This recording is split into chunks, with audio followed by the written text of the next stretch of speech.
Hey folks, doing another unboxing here of a couple games that just showed up. Um, I just did an unboxing for Fractured Sky, and now we're going to do the unboxing for Veiled Fate. This is the base game. It's been out for several years now, but they just released an expansion that adds... It doesn't increase the game length, but it adds other things, that mechanics that happen during the course of the game. So the game length is basically the same, but there are more interesting things that happen. So that's what these various boxes are.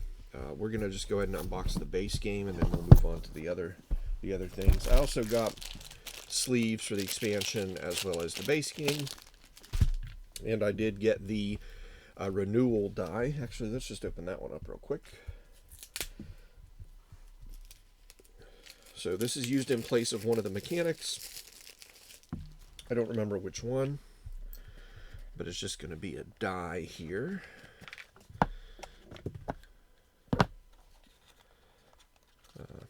Little square. Oh, directions. Beginning of the game, roll this die and place it in the pools, covering the refresh icon. When a player moves a demi from the pools to the city, they may take the effect listed on the die, then roll it again, so the symbol is constantly changing. And there's just a couple different instructions in different languages, basically. And then this is the die. Ooh, it is metal. Has the various faces on it.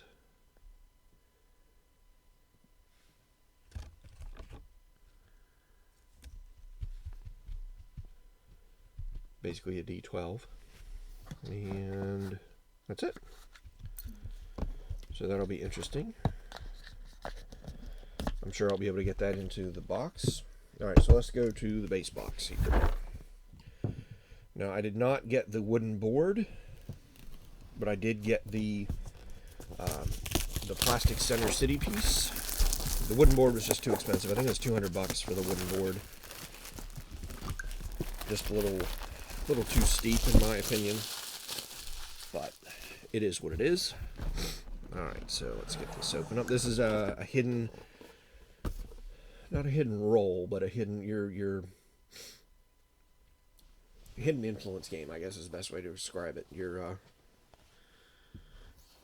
not, yeah, I guess you are kind of voting. You're voting on quests, basically, to try to determine the outcome. The scenario is you're essentially all gods, and you're trying to guide demigods' actions out in the world by using your influence. Alright, so we have the same sheet that was in the Fractured Sky. Then we have, this is a rulebook in shrink. That's interesting. And it's a very hard rulebook to open in the shrink.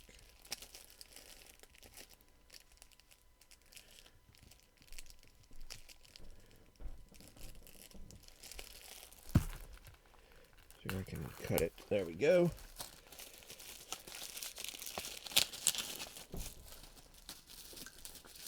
Alright. Veiled Fate. 2 to 8 players, hidden influence, demigods, stop. There's a how to play video. It's fairly well done.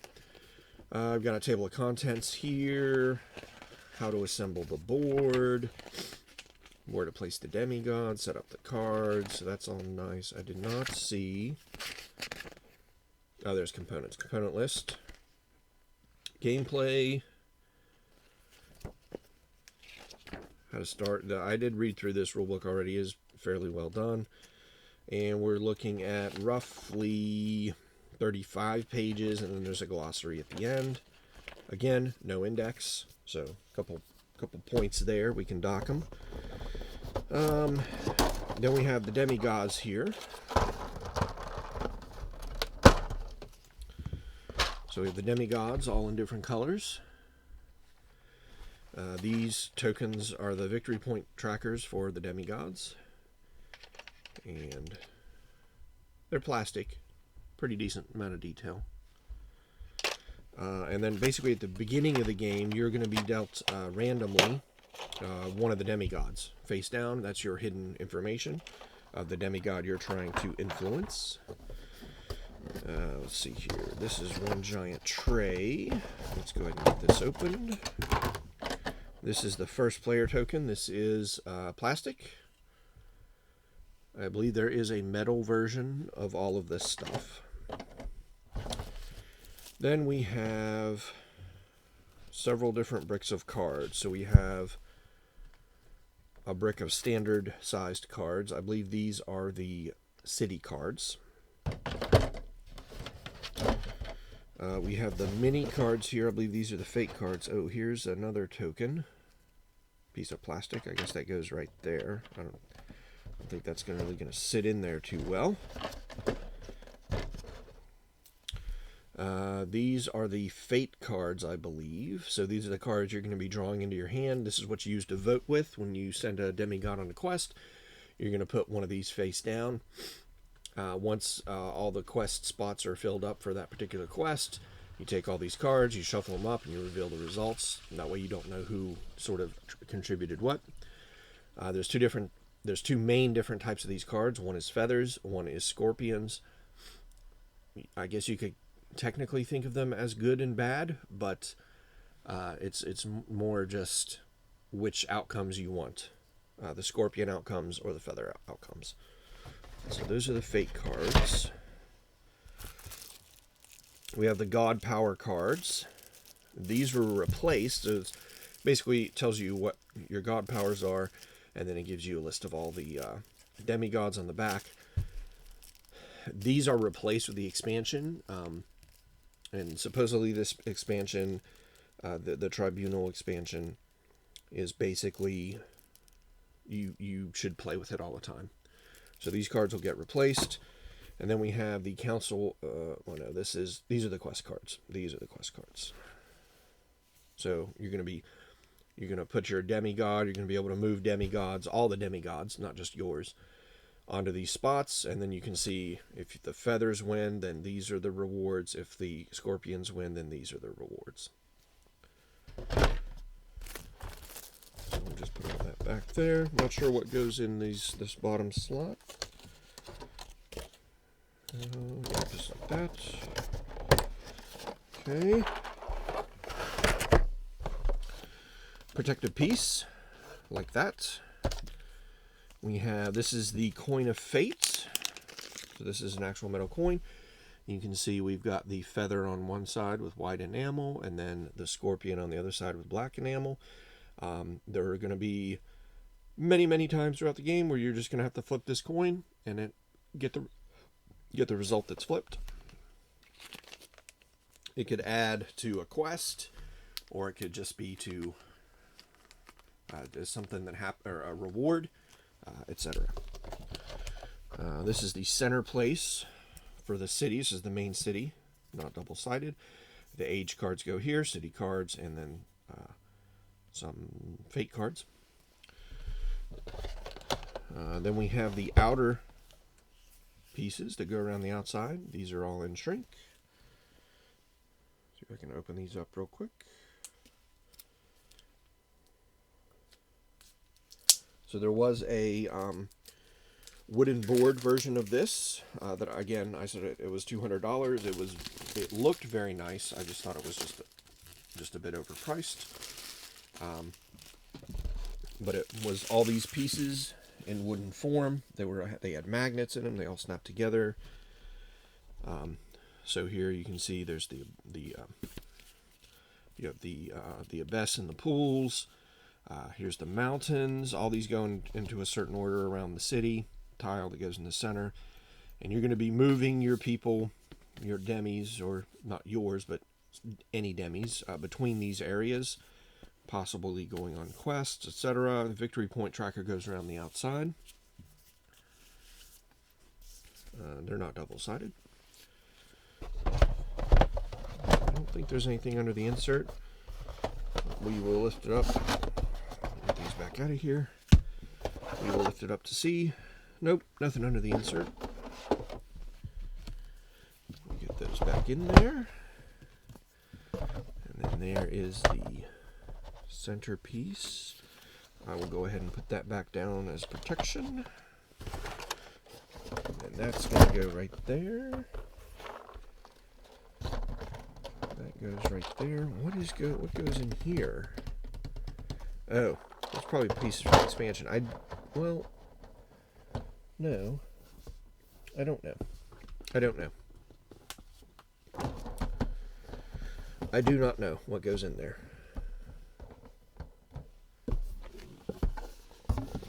Alright, so that's the base game. Now let's look over here. This is the expansion. This is the Tribunal expansion.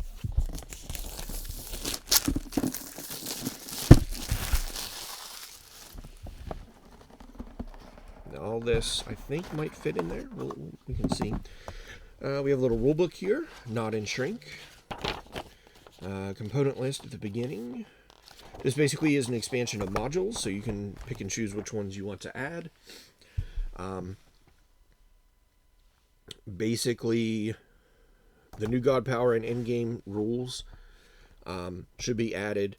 The Hadria expansion, people say you should always add, and then the Celestials and Servants you can add if you want.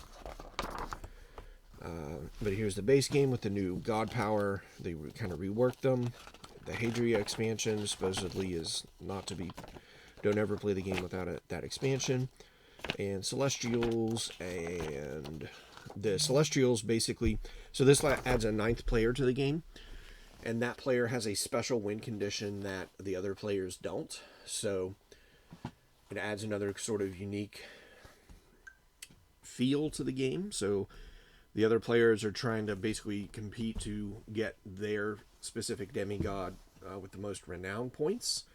And the Celestial has a different win condition. So they might need to lose. Like come in last place. If they come in last place, they automatically win. Or that was the Tormentor, I believe. Eridan has to try to figure out the identities of each player, and if he makes enough matches, then he automatically wins, etc. Sorcerer, Prophet, Servants add unique things on whatever location they are. There are 3 of them. So one will basically double the feathers, one will double the scorpions, and then one will double other effects. And then credits. So that was 30-ish pages for the expansion rulebook. We have, there's a sheet on that. We have 1, 2, 3 baggies. We have 1 punch board of tokens. We have an Eridan notepad. So this is the guy who's going to try to guess who each person is, along with a Eridan pencil. We have a new set. These are they're not quests. They're called adventures, maybe. And as well as the reference sheets for the servants and so forth. We have foil. Are these all individual? No, that one's separate. Agamar, they're hologrammed foil cards. We have some more city cards.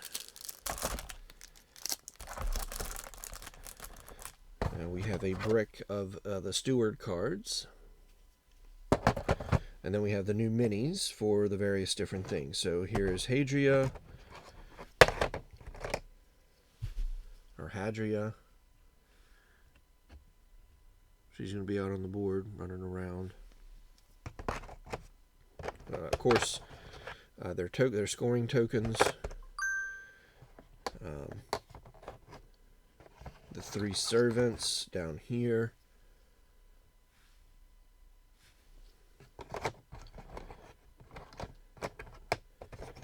The scorpion one, he doubles the scorpions.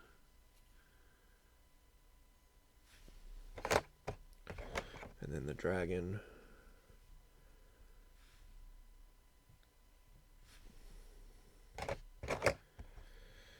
Then this was, I forget which one this was. This is one of the Celestials. That's that. Let's look under to see if there's anything under it. Nope. Okay. So we will kind of put these back in place. The punch board was there. We had the baggies laying there as well. We can put that back on there. So maybe this won't fit. I don't know. There's also a... Oh, that's probably for those tokens. I don't know. Oh. There's a directions on how to put everything back together. Alright, so that was the Tribunal expansion. Now we have, and I showed you the die. So now we have the city expansion that basically gives it a plastic centerpiece for the city. That should be all that's in this box, I believe. Yes. There is a wash on it. You just cut out at the bottom so that it will sit in the center. You don't put the centerpiece in, this becomes the centerpiece. And then you can put your age cards, your city cards, and your fate cards. And it is recessed, the fate card is recessed in there, so it easily to slide them in and out. All your people sit on the castle walls there. Yeah, pretty nice. I like that. Deluxe City, that's what that's called. And then, like I said, I also had the sleeves, so I'm going to sleeve all those cards. But yeah, that is it. That was Veiled Fates, along with the Deluxe City expansion and the Tribunal expansion, modular expansion. Really looking forward to playing this, just because of the hidden information type. You know, you're trying to use your influence and try to get people to think that you're really trying to, that this is your demigod, but when in actuality it's this other demigod, and just tricking people. I like games like that. So I'm looking forward to playing Veiled Fate. I'm looking forward to playing Fractured Sky as well. I think there's a little bit of that in that, but much more so in Veiled Fate. Anyways, thanks for watching.